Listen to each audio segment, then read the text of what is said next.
right, happy Saturday, everyone. Vicky at Yoga Tree asked me to officially say when class is beginning. So this is the official start of class. They need that for editing. All right, so take your hands and turn the soles of the feet up toward the ceiling. Take your hands and move your calf flesh up toward the ceiling. And then use your hands to externally rotate your thigh flesh, moving it from the inside out, starting at the top of the thigh and moving down toward the insides of the knees. Just in doing that, again, you should feel that the sitting bones move in closer to each other and that there's a corresponding lift that comes into the chest. Then make that lift be even more palpable to you by pressing the tops of the feet down into the floor and energetically lifting your ankles up. And you'll feel firmness come into the outer hips and more lift come into the chest. Keeping the chest well lifted and broad, lengthen through your side ribs and roll the shoulder bones back. Bring your shoulder blades in, away from the neck and into the center of the body and up a little bit. So you really feel that lift in the chest. Forgot to spotlight myself.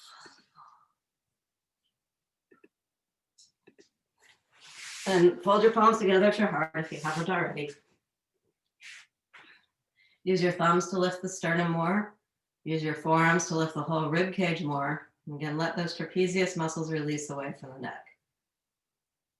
And partly that happens with the trapezius muscles, but also the more you can really let those shoulder blades release down away from the neck as well. They kind of pull the trapezius muscles along with you. And as you inhale, make yourself taller from the tailbone all the way up through the head.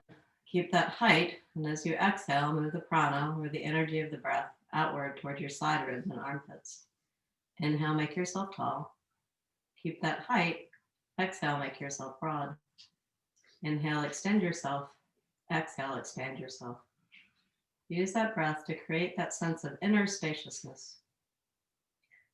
Hopefully that acts in and of itself like a magnet for the mind to turn its awareness or attention from all that's going on in the external circumstances of your life to the inner world, the inner landscape of you, the domain of yoga. Use your exhalations to take your awareness there. And then from that still place within, let's chant 3 Ms together.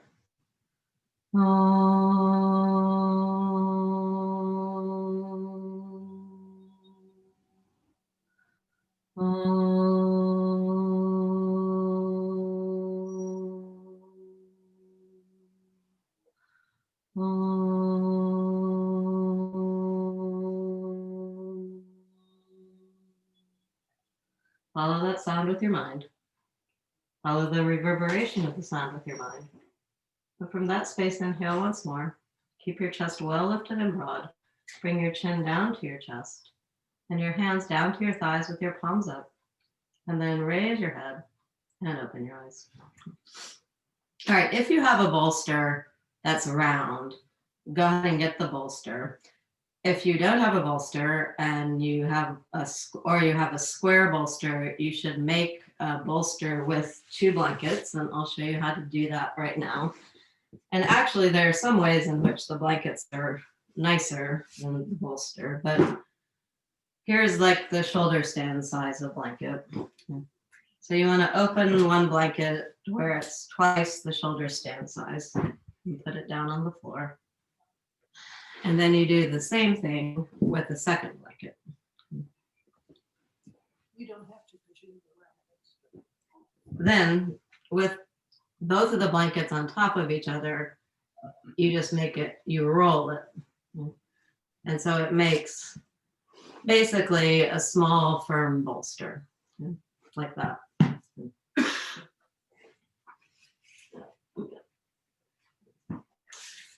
Then you're going to put it on your mat, and your shoulder blades are going to go in it. I'm going to move my camera so you can see.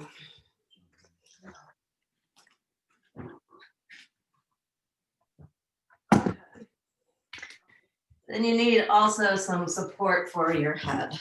So here's the blanket roll. And then you want the support for your head to be about the same height as the bolster itself, so your head doesn't get thrown back too much. So you can kind of quadruple fold a couple blankets.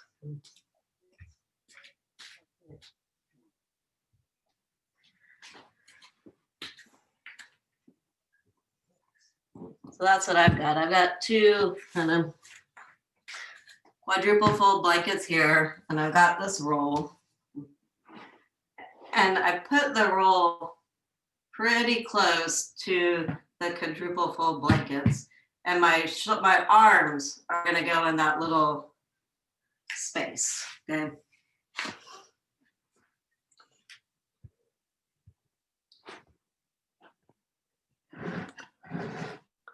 So it looks like this. I'm going to start off with my knees bent, my feet on the floor. I'm going to put much of my shoulder blade on this first roll. My shoulders a little bit drape over it. They're not quite touching the floor, though if they did, that would be fine. And then I stretch my arms out straight. I'm going to fix my hair so that the skin of my skull and my hair go away from the neck. Move my buttocks toward the feet. If it's comfortable for you to be in swastikasana, then you can put your legs in swastikasana again. And that'll help you open the groins more. If that's too much on your groin, you can be in like Baddha Konasana, or you can just stretch your legs out straight into Supta Tadasana with this support underneath your rib cage. And so that's the first thing we're going to do. This is not a restorative class, so you'll be disappointed if you're in that mindset. But we are starting off with this restorative pose, but it's really, the aim of it is really to awaken your awareness of the shoulder blades themselves, okay? You don't want your head to get thrown back too much. If you need some kind of support, like if you want another blanket between your knees and your feet, you can do that. If you feel like it'd just be better to be in Baddha Konasana or with your legs straight, if it just feels like a little bit too much pull on your groin this early in the morning, you can do that. But mainly feel how you're getting a lot of feedback about how the shoulder blades move into the center of the body from the bolster or from the rolled blanket, whichever one you happen to be using.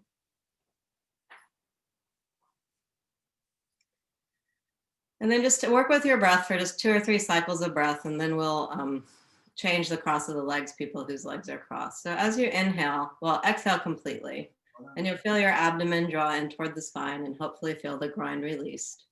And keeping your abdomen drawing in toward the spine, inhale the breath from the base of the pelvis through the abdominal region, through each individual rib, up into the top chest and out to the edges of the collarbones.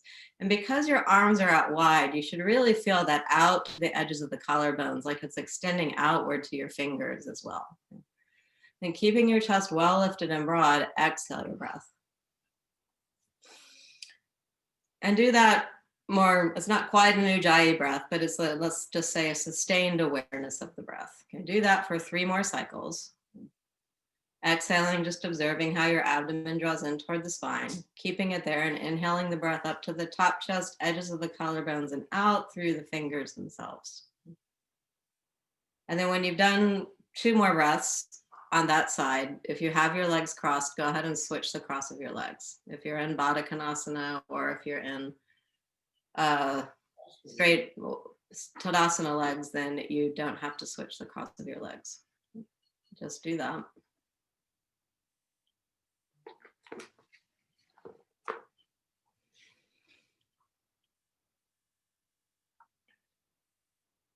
And again, just do 3 more cycles, 3 cycles of that, let's just say, intentional breath. I mean, you can think of it as an Ujjayi 4 if you know and practice Ujjayi 4, but the main thing I'm after is that you really want to feel how that inhalation moves outward to the sides of the collarbones and to the fingers themselves.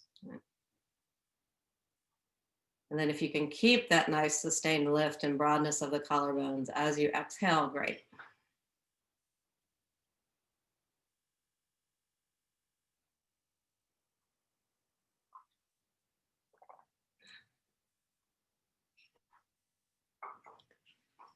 All right.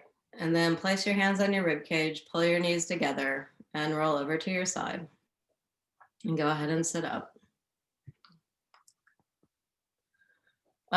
This class is partly about the shoulder blades. It's based on a class I took with Lori this week. But it's also a lot about the ankles. And I'm just gonna lift my foot up so you can see my foot.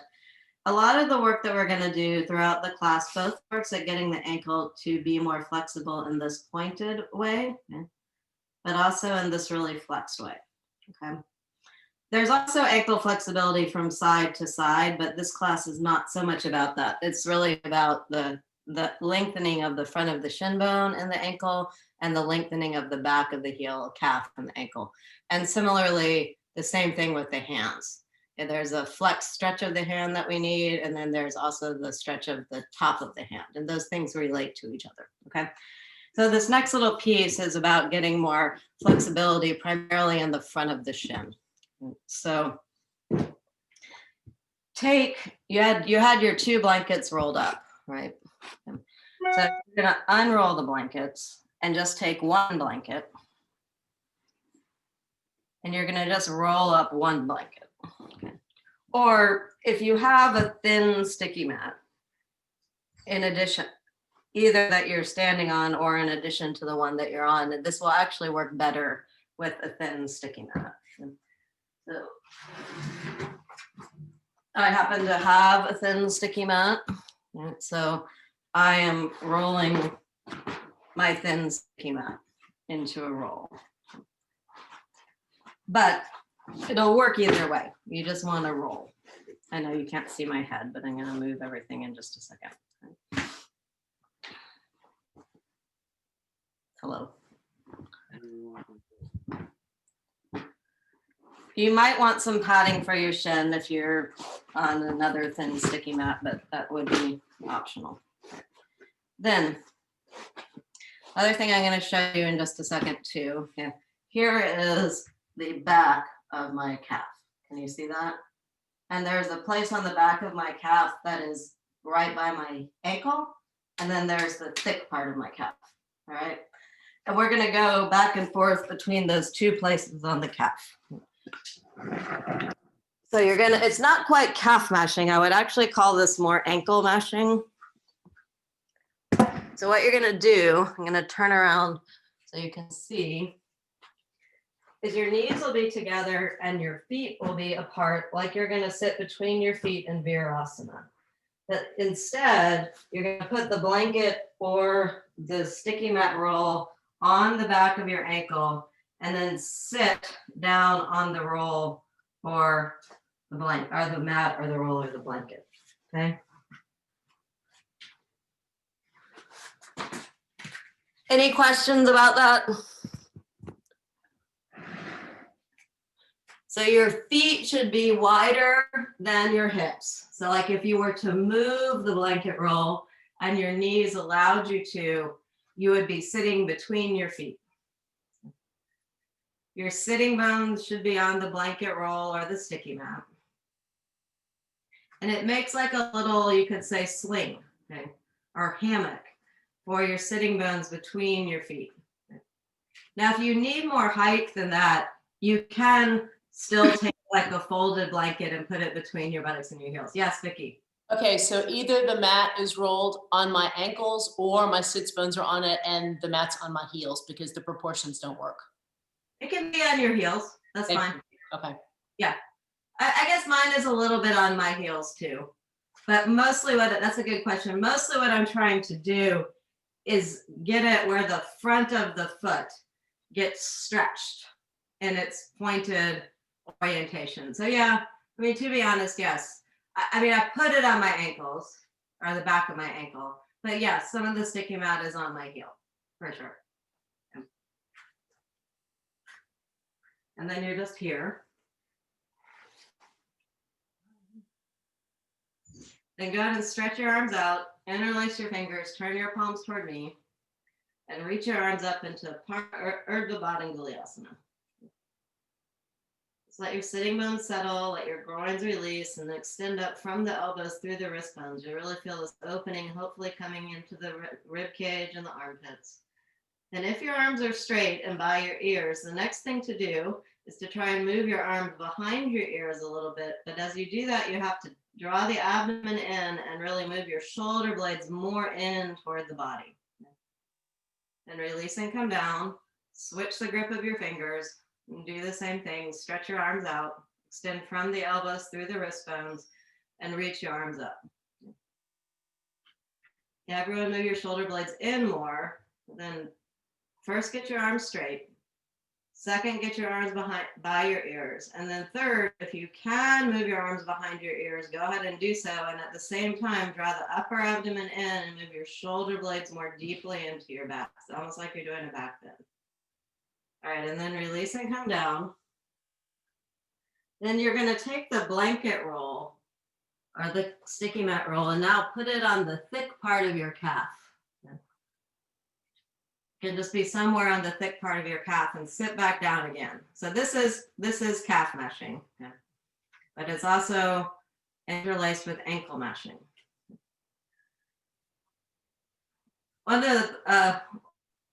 One of the interesting things, this is just an interesting class to me to take, but one of the things that Lori said is I always think of the calf getting mashed downwards, but the calf also spreads, right? So it's mashing down, but also hopefully your blanket roll or your sticky mat is spreading the calf as well. So it's getting like softer in the horizontal plane as well. Right, then hook one thumb over the other thumb and reach your thumbs, curl your thumbs against each other and stretch up through your ring fingers. Feel the difference in the shoulder blades. And see if you can get your arms straight behind your ears. Everyone move your shoulder blades in toward the center of the body more. Switch the grip of your thumbs. Pull your thumbs against each other and stretch through your ring fingers. And release and come down. And then go ahead and let go of your sticky mat for a second. We're gonna do it again, but go ahead and place your hands in front of you on the floor. I've been getting a lot of mileage out of this little technique that Abhijata taught, where you lift the one hand up and spread it in the air element, and then put it back down, and it's more, this looks very different than the other hand that you didn't do that with. So I've been doing that pretty regularly. And then turn your toes under, and you're going to push back into downward facing dog and open the backs of your knees. Lift your quadriceps, lift your inner thighs, extend back through the heels. Okay, and the angle of your heels here, doesn't matter if your heels are at the floor, is stretching your ankle in the opposite way, right? It's moving toward a malasana stretch.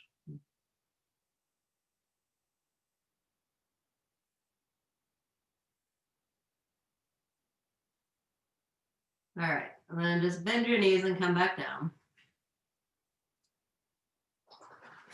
And we're gonna go from ankle to sticky to calf again. Yeah.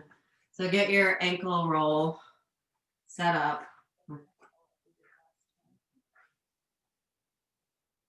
And hopefully you can feel that this is stretching the front of the foot and stretching the shin, making it longer or more pliable. And you need this flexibility of the shin for poses like the one we're doing, like Virasana, but you also need it for, Ustrasana, so there's a strong base. You need it for Kapotasana even more. And so you have to hopefully work to be eventually, I'll turn to the side where you can see. So when I sit here, maybe you can't see. Yeah. There's actually, if I try and put my fingers underneath my shin, there's a gap between my shin and the floor. And that's because of the fact that my ankle doesn't really stretch that well in this direction. It's kind of tight. All right, then take one arms out to the side. You still got your ankle roll on, and hook one elbow over the other and do eagle arms. Okay, eagle arms in terms of the shoulder blades are more kind of moving away from each other, which you need to have happen too for poses like this and Karmasana and a few other poses, some of the arm balances. Reach the arms out to the other side and hook and cross the other way.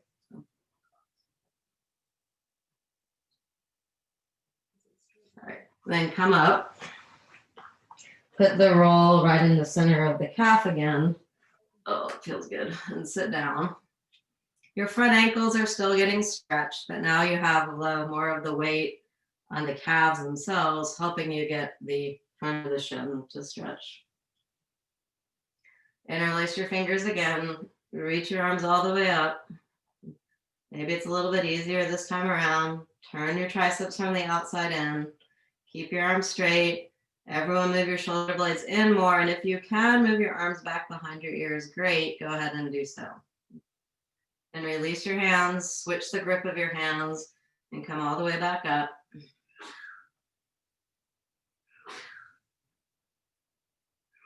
Shoulder blades in. Try and get your arms back behind your ears. And release your hands down. Let your roll go out of the way. We've got one more round of that with Gomukhasana arms, but between that, we're going to do downward facing dog. Again, lift one hand up into the air element, spread your fingers more, and then taking advantage of that freedom of the air element, then put it back down on the ground. And then do the same thing with the other hand. Turn your triceps, keep pressing through the thumb and the first finger, turn your toes under, and then push back into Adho Mukha Svanasana, downward facing dog. Keep pressing your hands down and forward, pull the weight of the pose back into your legs. And now again, you're stretching from the perspective of the ankles. You're stretching the ankle the opposite way that you were than when you were sitting on the backs of the heels and the calf. It's going toward Malasana. All right, and then just bend your knees. Sit down on the floor again. One more round of ankle and calf mashing. But you're going to do it with your arms in Gomukhasana this time. So sit on your ankles. Stretch your right arm out. Ankles. Yeah, sit on your ankles. There you go. Or heels. I mean, either one will work. Turn the thumb down. Reach the arm way, way, way out behind you. Bend the arm and bring the hand up your back. Lengthen from the sides, from the hips to the armpit. Roll the shoulder back. Push your hand into your back.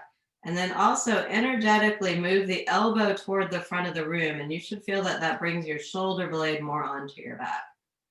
You can use a strap if you can't make the clasp, but you can also just spread your hands on your back if you can't clasp, or you can use a strap. I actually am just liking to spread both of my hands on my back. And it's really a lot like the same work in downward facing dog. And reach your opposite arm up, turn the tricep from the outside in, reach your arm way, way, way back behind your ear, then bend your elbow and see if you can clasp. I can't quite clasp right now, but what I'm doing is I'm really spreading both of my palms. So both thumbs and fingers move away from each other, and then move your shoulder blades more into your back. And then release that arm. Do the same thing on the other side. Turn the thumb, reach the arm way, way, way back, bring the hand up your back. Lengthen from the hip through the armpit, roll the shoulder bone back, press your hand into your back, but energetically move your elbow forward to the screen and you'll feel that that shoulder blade comes in. Reach the arm up, turn the tricep, bend the elbow, spread your palms.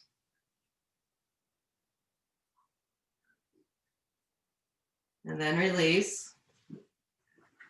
Come up onto your shins, last round of calf mashing.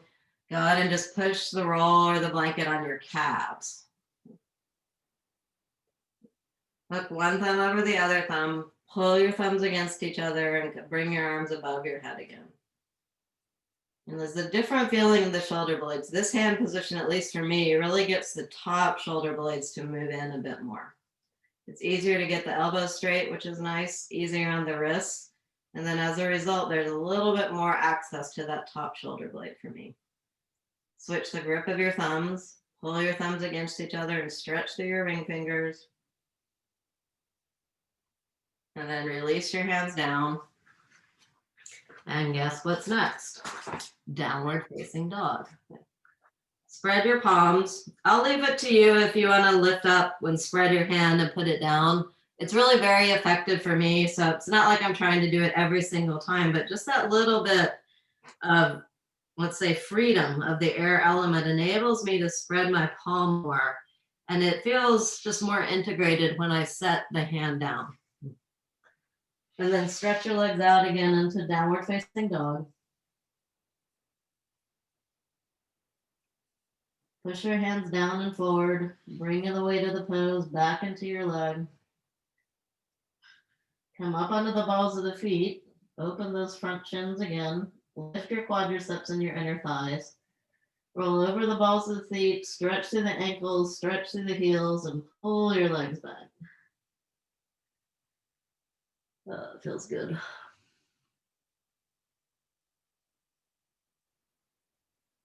And then you can bend your knees, come down, and then just stretch your legs into Dandasana now. Stretch those. Opening the backs of the knees here as well. All right, for the next one, if you can sit on the floor in Virasana, great. You can sit on your blanket roll again, or you could sit on a brick. Then you need something behind you, like a bolster or another set of blankets or 2 blocks that you can use to lever with your hands. Just so your hand, let me change the way I said that, just so your hands can touch on something. I'm going to switch to the side so you can see. So I'm right now sitting on a block. I'm going to change it in a second. Okay. But see how my hands are back on this bolster, but it could be anything, just so your hands have something to sit on or to push on. Because, well, you're going to try and lift one knee up off the floor. Yeah. And for me, I can do that better if I push into something and lift the knee up. That's easier to do up on some height, but I'm going to try it with my roll again, just because my roll is very effective.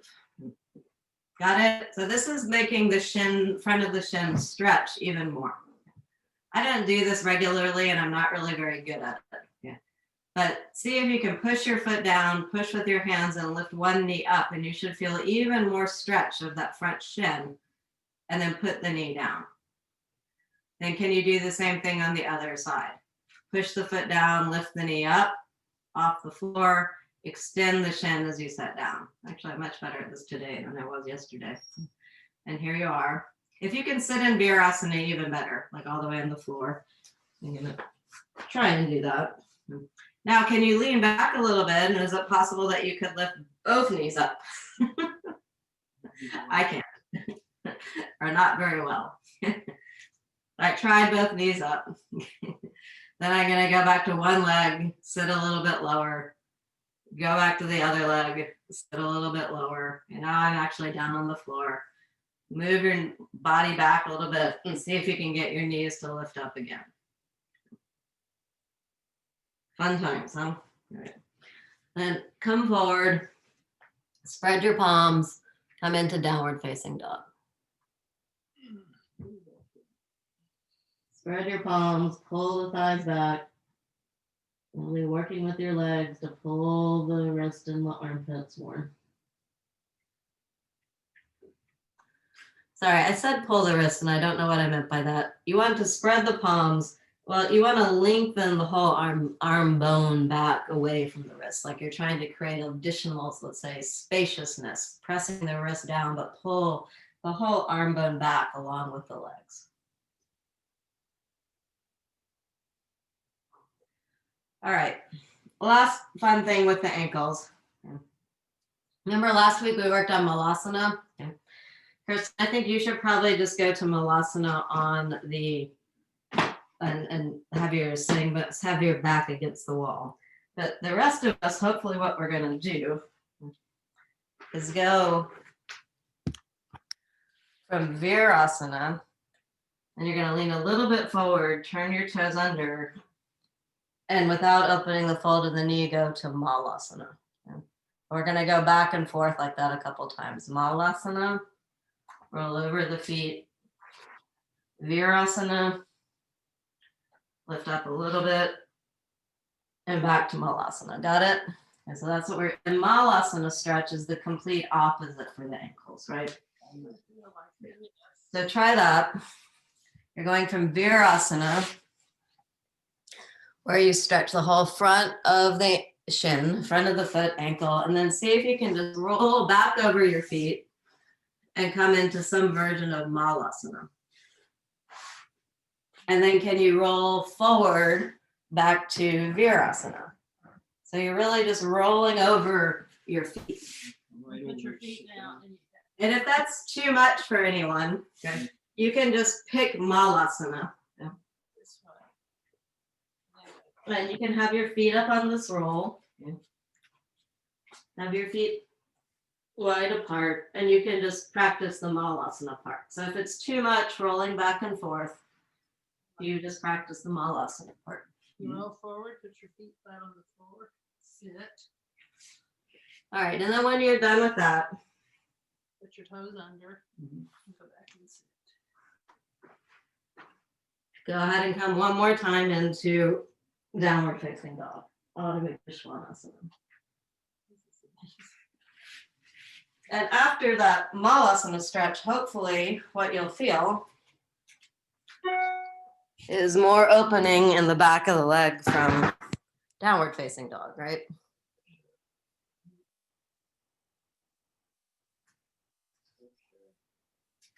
And from downward facing dog, walk forward till your feet are right underneath your hips. Place your hands in your pelvic bones.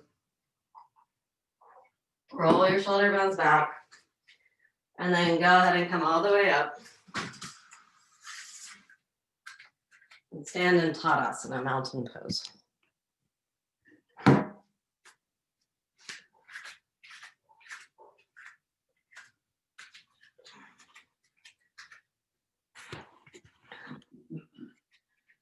I've studied with my teacher, Lori, for quite some time, and she does a lot of work like that in a lot of her classes, but not always just with the ankles, but she often starts off with some kind of seated work that opens the groin.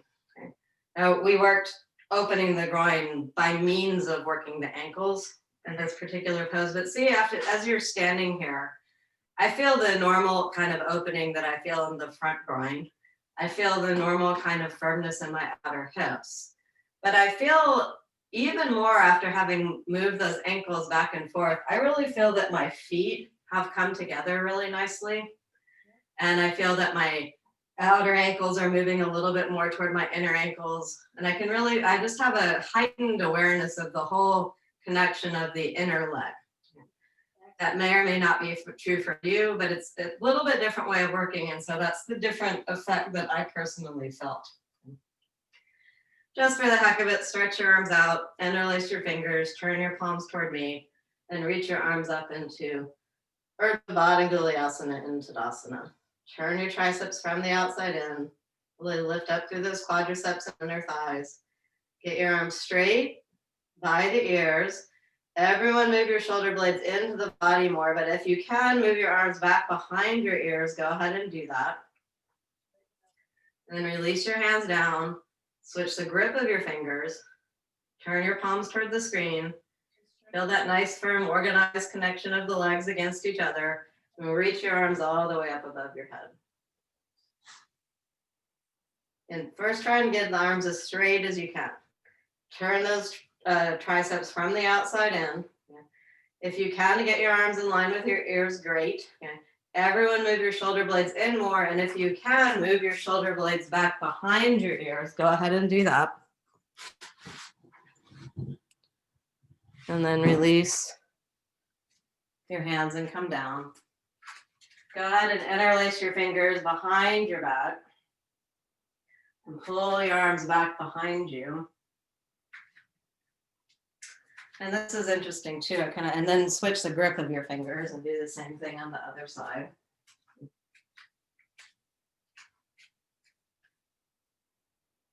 Okay, so the foot going back and forth stretched, right, in those different directions. But the hand does that too. So when you do something like Urdhva Bhadanguliasana, it is flexing the wrist. right? And that's why for a lot of people, it's really hard to do Urdhva Gulyasana. But when you do the thing behind the back, then you're stretching the wrist in the opposite direction, right? You're stretching this top part of the wrist. Okay. So that's what I'm talking about there. And so basically the hands and the feet do the same thing. Okay, this next thing is kind of new, though some of you have done it with me. It's, well, first we're gonna do Padangusthasana with the belt, but you're gonna need a blanket eventually. So take a belt, just like this. And it doesn't need to be in a loop. It shouldn't be in a loop. You're just gonna put the belt on the floor and then stand on the belt so that your balls of your feet are on the belt. And then you have the other parts of the belt in your hands. Your feet are about hip width apart. And this is just a really nice way to practice Tadasana, actually.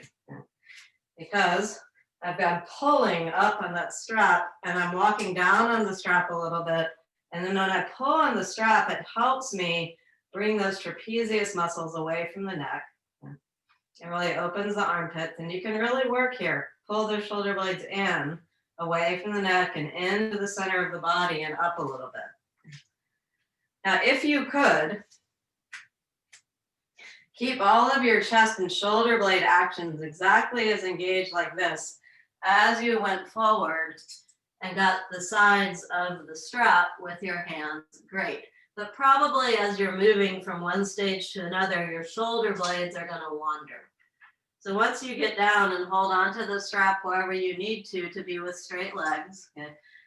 Let's see, Kristen, you maybe just want to put your hands on a chair so you don't have to go down quite so low. And you can work with your feet a little wider apart too. All right. And then go ahead and come all the way up. Okay. So that's a version of what we call Padahastasana, because the belt is underneath your feet. First, we're going to do Padangusthasana. Okay. So if you can, reach down and get your big toes with your two fingers, and then put your thumb over your other fingers and extend forward into the concave stage, great. Or you can move the strap so the strap is between your toes instead of between the balls of the feet, and you can do that same thing. Lift your quadriceps well, lift your inner thighs well. And place your hands on your hips, roll your shoulder bones back, and come all the way up. Okay. Right. The next pose that we're doing is called Padahastasana. Okay. And it's when you put your hasta, which is your hand, underneath your pada, which is your foot. And the bottom part, well, the top part of your hand is going to be what's in contact with the floor. Okay. And because that can be a little bit uncomfortable on the hand, you're going to take a blanket and put the blanket down on the floor for padding. So there, I've got a blanket.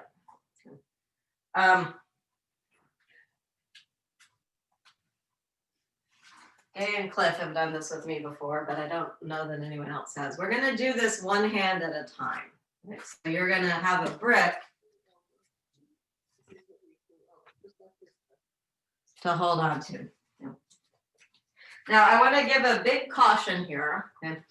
When you're working to put your hand underneath your foot, you want to make sure that you don't topple forward, all right, and do a somersault, particularly if you have any hard objects near you. Like I've got this little dresser here. So if I were to roll and do a somersault forward, I would hit the dresser, and that would be bad for me and bad for my dresser. All right, I'm going to do my left hand first. So what I'm doing, I think you can just follow along, is that I'm putting my hand on the brick.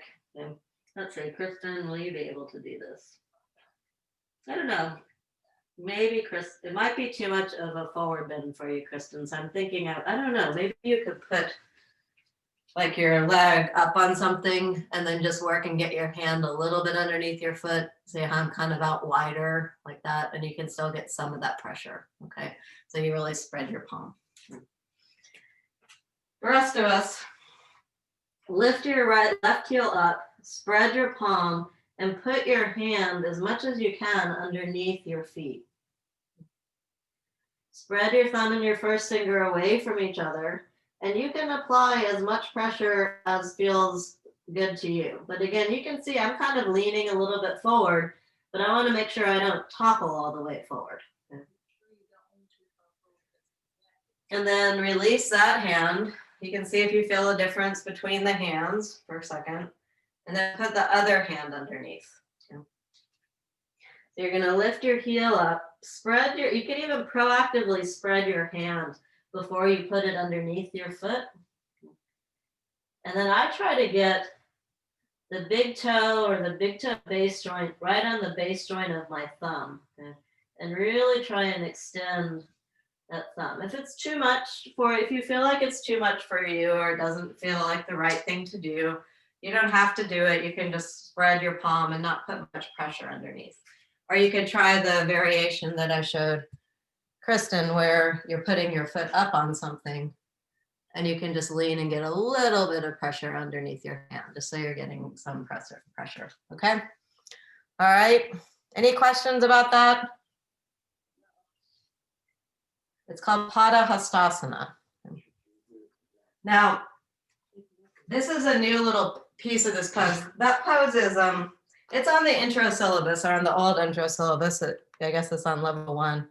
Now, I've done that for pretty many years. Okay. But I was taking Lori's class the other day, and she just added this very interesting piece of trying.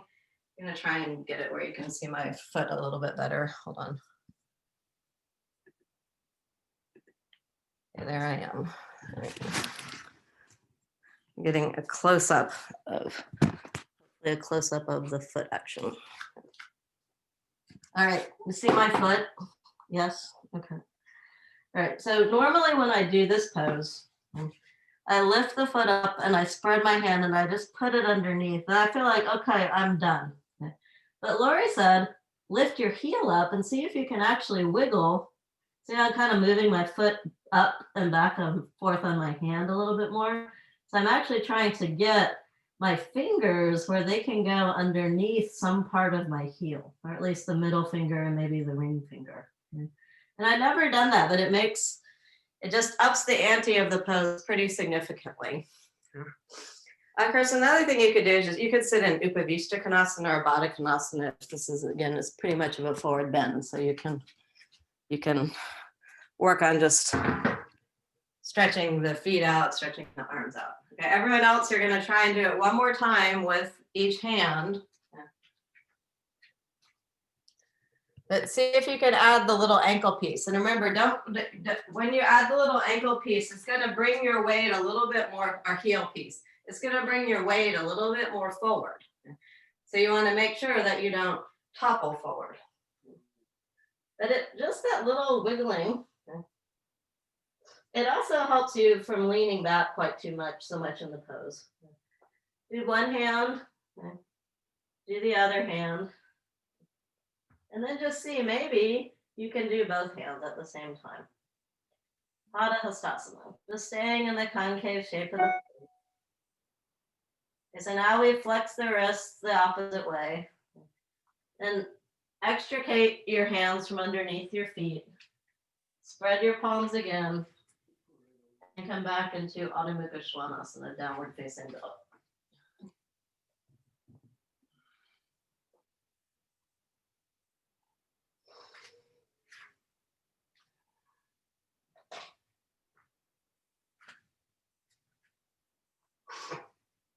All right, and you should feel a big difference between your palms and the downward facing dog after having done that Pada Hastasana work. Then walk forward till your feet are right underneath your hips. Place your hands on your pelvic bones.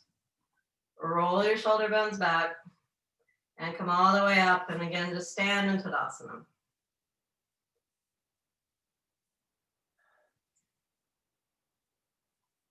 And feel how your hands feel how your legs feel. I feel actually, as I'm in this Tadasana, significantly taller.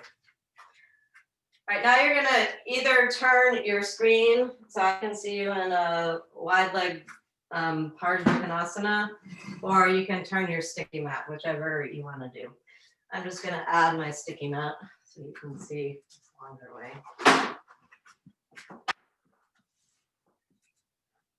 You'll need a brick.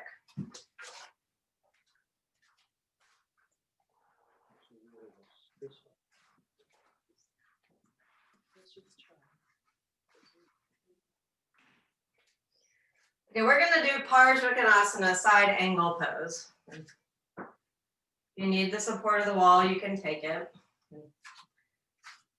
You'll need a brick, but we're gonna work with several different hand positions of the top arm, well, both arms really. So I don't think it really needs a whole demo, so we can just follow along. Okay, so walk your feet out wide. That's the first thing.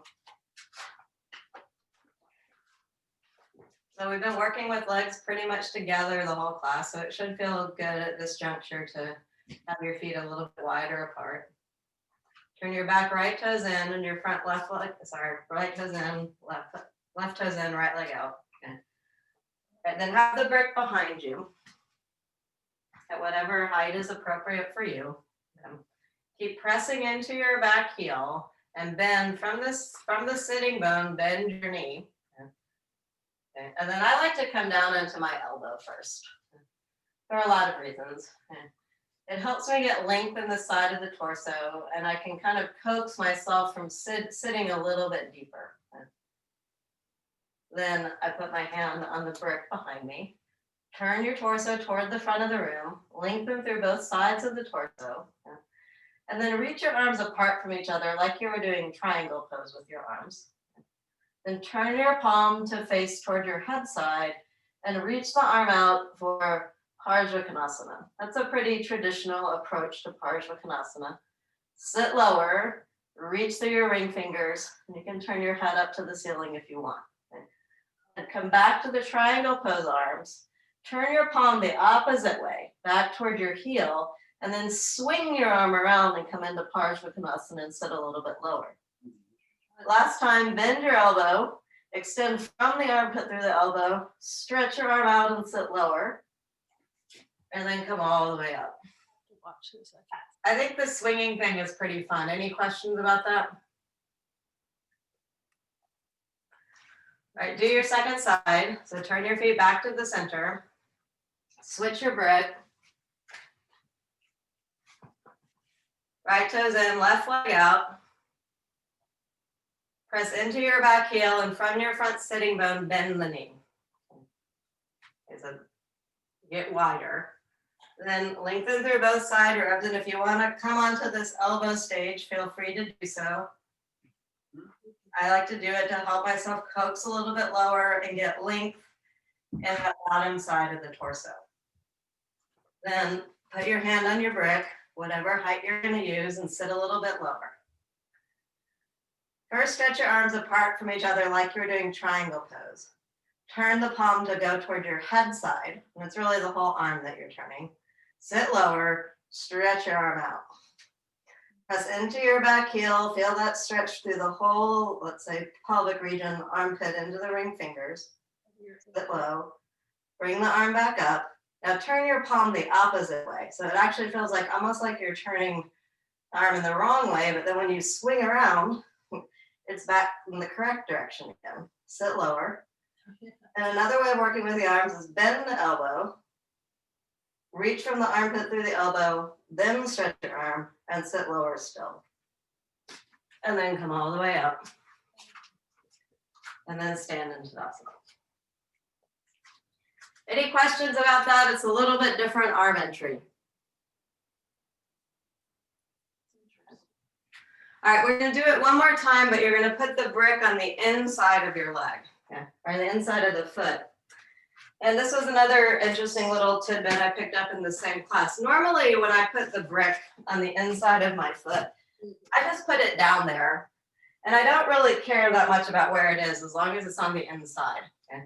And I go down and I use it to help get this rotation of my torso. But Lori said, place the brick so your whole inside of your foot is actually touching the brick. Okay? So you could move your outer ankle toward your inner ankle and it would touch the brick. Okay? So that way when I come down into Parsvakonasana again, and I feel that connection between the brick and my foot, okay, it actually helps me get the outer hip in a little bit more. And I never really paid attention to that before. All right, so come down, stretch the arm apart, turn the arm, Parsvakonasana. Come back up, turn the arm the other way, swing, Parsvakonasana.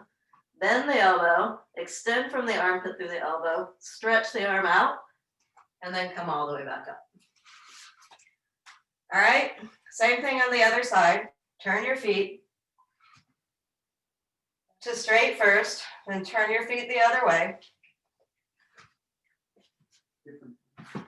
Put the brick down on the inside of the leg, but go ahead and really touch your foot, inside of the foot with the brick. And maybe you will even be able to feel before you bend your knee.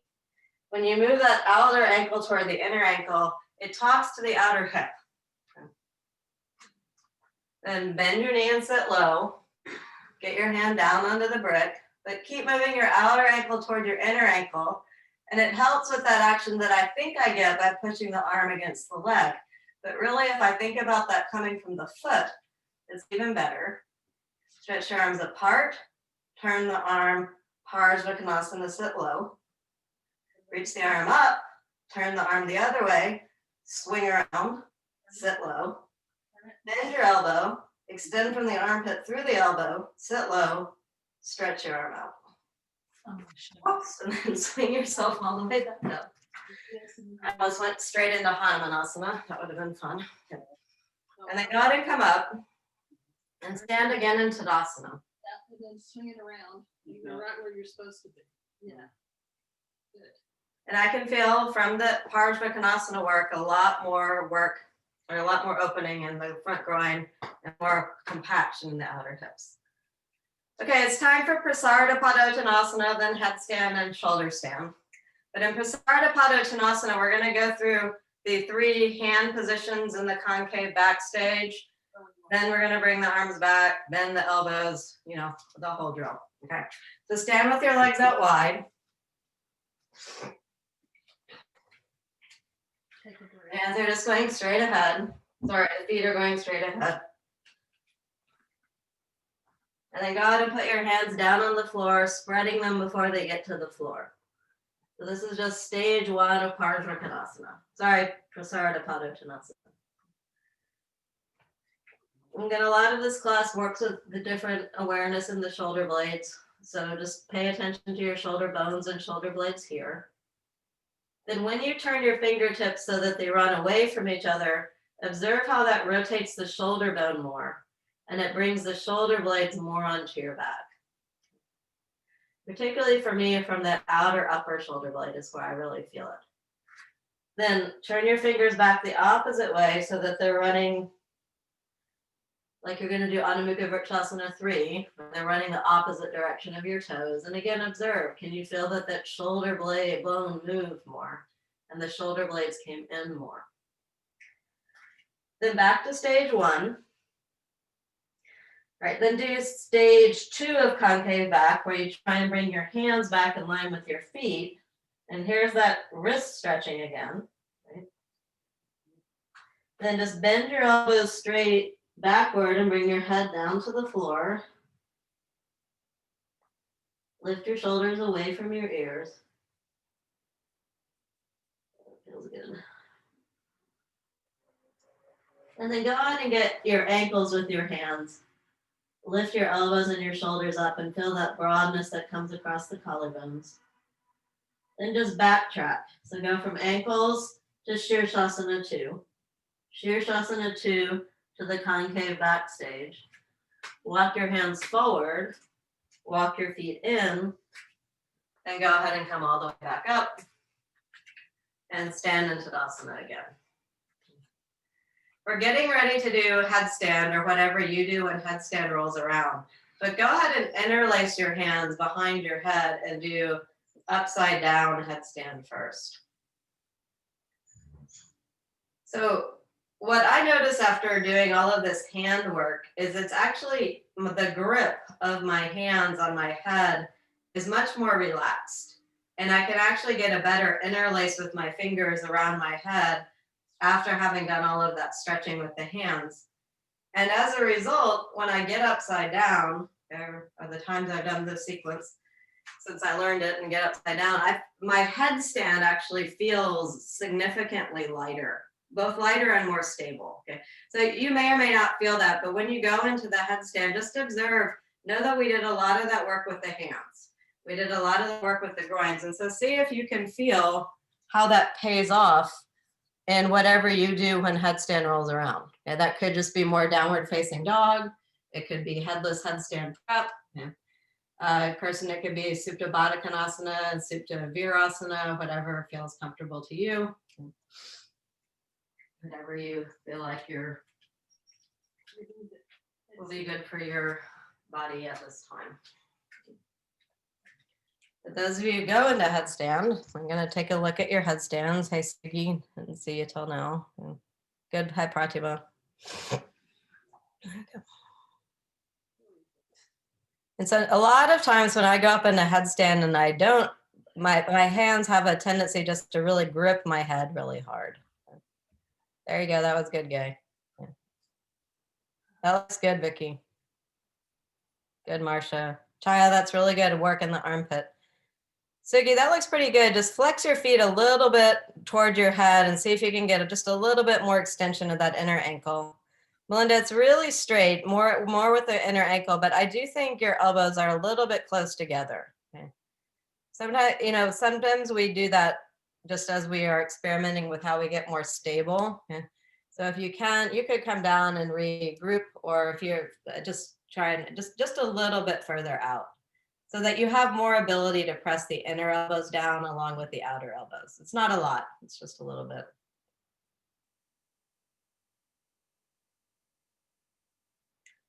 One of several of my teachers will point out that getting the elbows in, when people are just beginning headstand, the biggest problem usually is that their elbows are out way too wide. Right?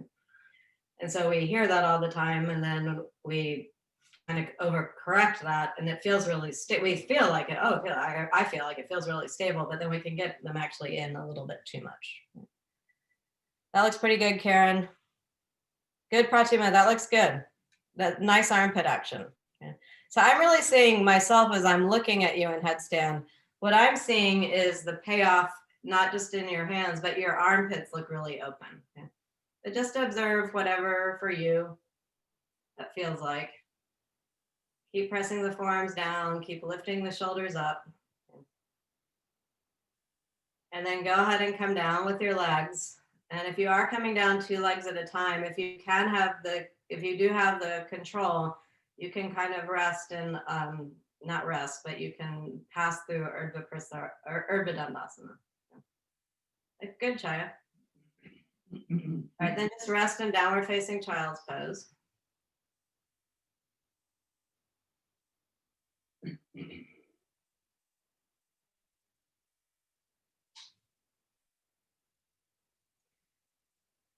Okay, if you do shoulder stand, go ahead and make your shoulder stand setup. But if you don't do shoulder stand, you can do legs up the wall pose when we're doing shoulder stand. But before we go into shoulder stand, everyone's going to do brick Setubandha. Okay, so you're going to make your shoulder stand set up so you can go right into it. But you also need to have space to do a brick Setubandha. Okay, so that means that you're going to need a brick. So make that. Get a chair. Get a chair. And if you Get a chair. You can also do chair shoulder stand. That's totally fine. I'm just not going to make my own setup because it takes too much time. This chair gets the wall. And I really try and watch you most of all during the inversions. So Marcia, we are going to do, that looks good, and I kind of don't want to let you go out of it, but we are going to do brick Setubandha first. Okay, so to get the chest open. So you can decide if you'd rather stay where you are or if you want to be in brick Setubandha. Okay, so once you've made that setup, you're going to come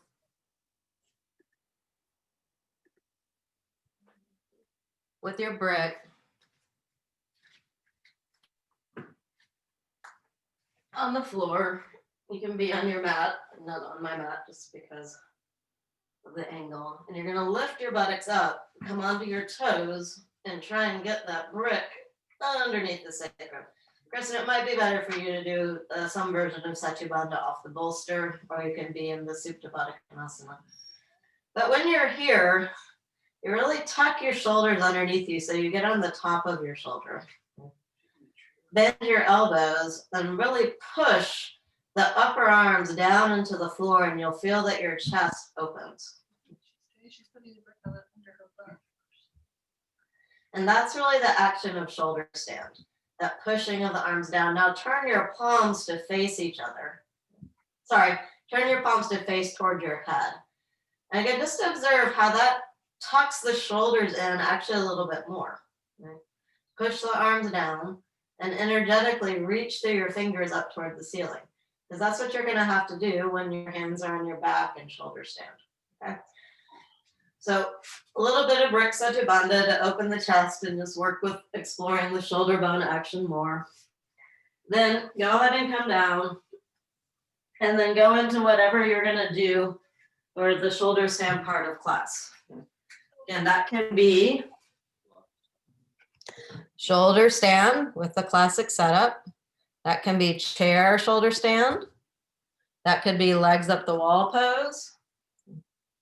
It could be any, it could also continue doing a version of Satyabandha. Maybe you want to do it off of a single bolster with your legs on a brick, feet on a brick. Maybe if you know cross bolster Satyabandha, you can do cross bolster Satyabandha.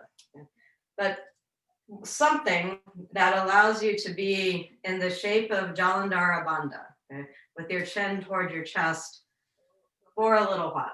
Okay. So pick what you're going to pick, and then go into the pose.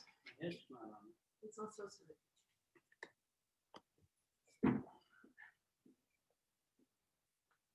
Okay.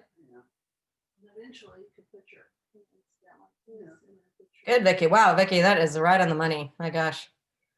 Now, those of you who are in regular shoulder stand, okay, see if you can feel what that work of the legs did. The work of the hands did. Is it easier on your wrist to have your hands on your back? Okay. Do you feel more ability to get your shoulders tucked underneath you? Be careful with those bricks there, Sugi. You don't want to fall off of them. And you can just, but that's, it's good. It's good to work that way sometimes. It looked a little bit uneven or unstable. So nice, Marcia. Good, Chaya. That looks good. Good, Pratima. Everyone looks good. Okay. Good gang, Cliff.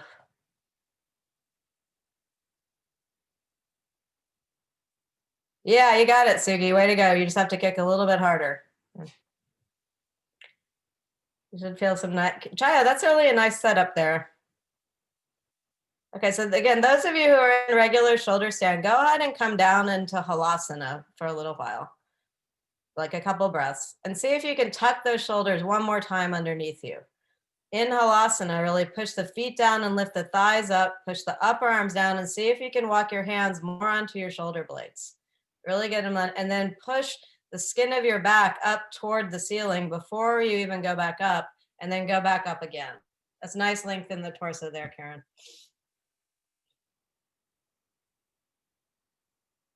Yep, Pratima, you got a question? Okay.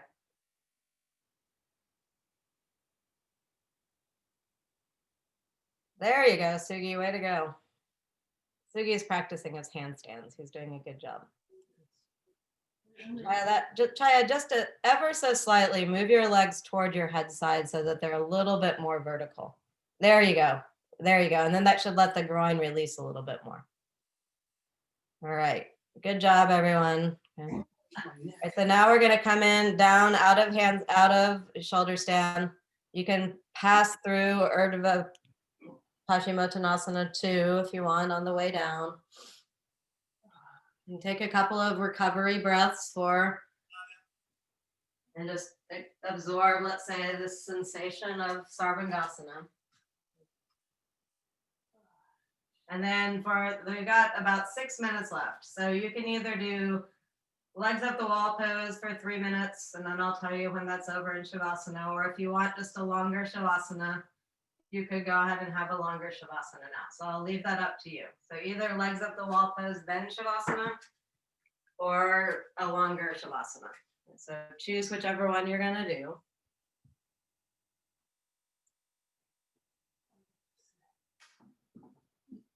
And then settle on in. Yeah, so that was good, Karen. If you could, yeah, that was pretty good. That was nice.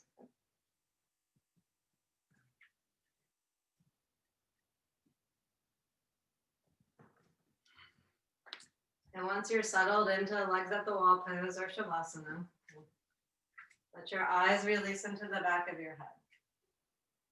Let your tongue release away from the roof of your mouth.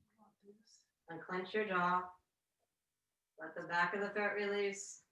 The sides of the throat release. The base of the throat release. Let your ears draw inward. Completely relax the features of your face. Become quiet within.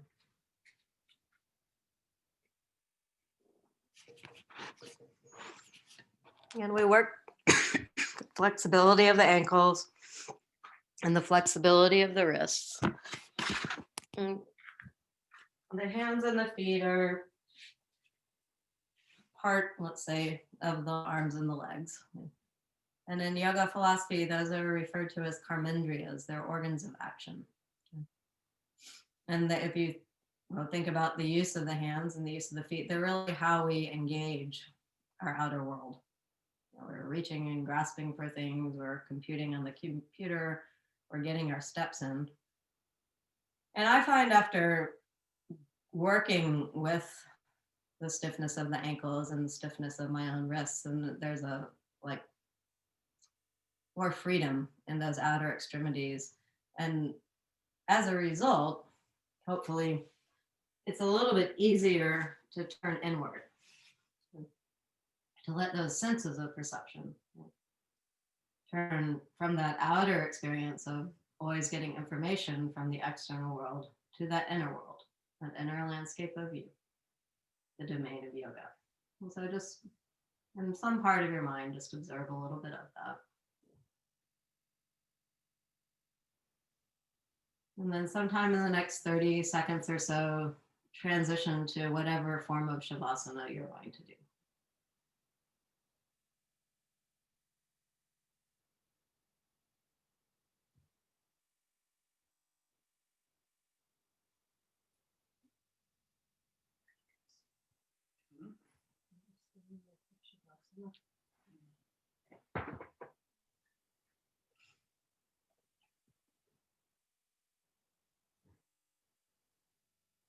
Or if you want to stay in legs up the wall pose for the end of class, that's fine too.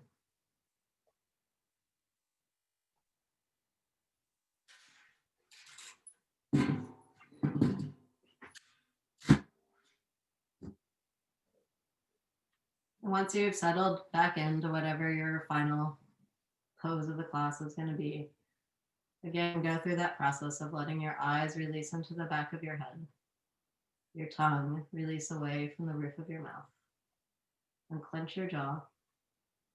Let the back of the throat release, let the sides of the throat release, let the base of the throat release, let your ears draw inward. Completely relax the features of your face. Become quiet within.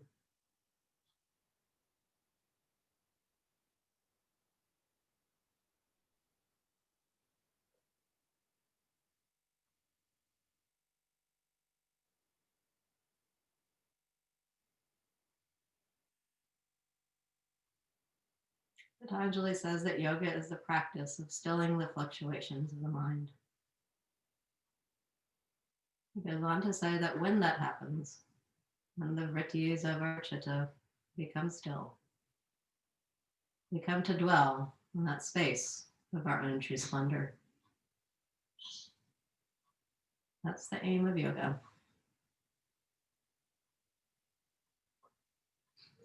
Asana is just one of the many practices that Patanjali talks us about that helps us with that process of going inward.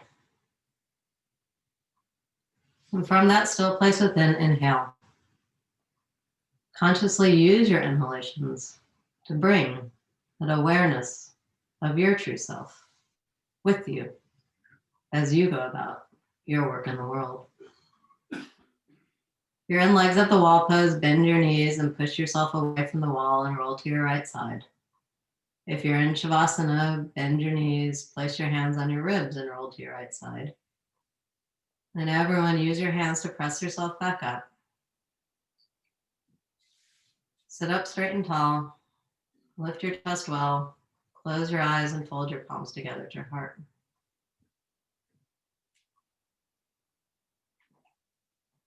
Observe the effect that your practice has on you. One thing I'm actually even noticing here just on the physical plane is that my hands are more readily pressing together. Like the inner legs earlier in class were more sealed together. I feel that in my namaskar right now. But observe whatever you observe on every layer of your being, from the physical to the most deeply spiritual. In gratitude to that benefit you receive from your practice of yoga. In gratitude to the people I have the opportunity to learn and study and practice yoga with. And in gratitude to the lineage of Hatha Yoga itself, as practiced by BKS Iyengar, reaching back to the sages of India, and down through a line of teachers and students to you, here on the mat, in Austin, Texas, or Paris, France, or wherever you happen to be in the world, through the miracle of Zoom. Namaste.